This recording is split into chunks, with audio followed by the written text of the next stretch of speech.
So my client was telling me about her neighbor, and she mentioned the fact that she felt like what happened to him was unfair. She went on to explain, and she said that this guy was the epitome of health. He didn't smoke. He never smoked a day in his life. He drank occasionally. He worked out frequently, went jogging frequently. He was nice to the neighbors, always said hello, goodbye, have a nice day. And he was diagnosed with lung cancer about 4 weeks ago, and just yesterday passed away. And she said, that is completely unfair. She said, how did that happen to him when I have been addicted to cigarettes since I was 14 years old, just started getting serious about my healthy lifestyle habits, and I'm still alive. I'm still here to tell about it. And let me tell you guys something. This is very important for you to always remember. I read a study recently that said that cancer is not the number one cause of death. Stress is not the number one cause of death. Health-related issues such as heart disease is not the number one cause of death. They said they believed that repression was the number one cause of disease and death.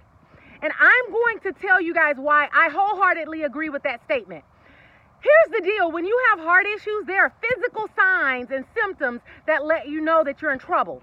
Unfortunately, when you have emotional-based issues from emotional traumas, there are no physical symptoms. Now, there's an effect because it has an effect on your life, but I believe that emotional-based issues are literally plaguing most of your problems right now, and you have no idea. Let me give you an example. Let's say, for instance, that her neighbor succumbed to physical and sexual abuse as a child.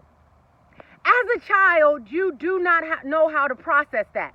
So what you do is you come up with a blanket statement that sums up life. And so let's say something like that happened to him, and he came up with a blanket statement that said life is unfair. Even though physically he was doing all the right things, if he had a dominant limiting belief that stated that life was unfair, life must prove to be unfair to him.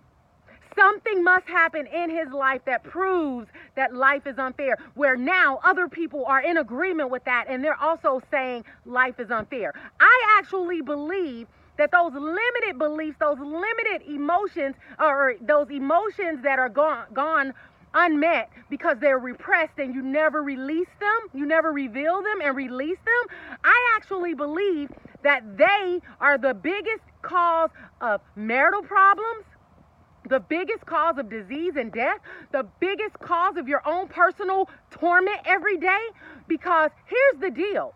I believe that even though she basically abused her body every single day by smoking those cigarettes, it doesn't trump emotional trauma. It doesn't trump having a limiting statement that says life is unfair.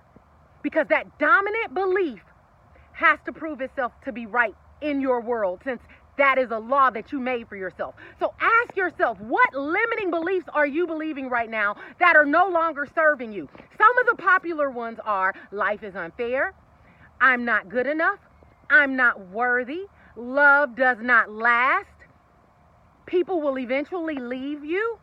Another popular one is money is hard to come by. Another popular one is it's hard to find a good man, or it's hard to find a good woman. So if you have these limited beliefs and they are your dominant thinking, then you can have this other thought that says, oh, I believe I'm going to have an amazing life. But your dominant belief says you're a liar. And when your dominant belief says you're a liar, that dominant belief will win every time.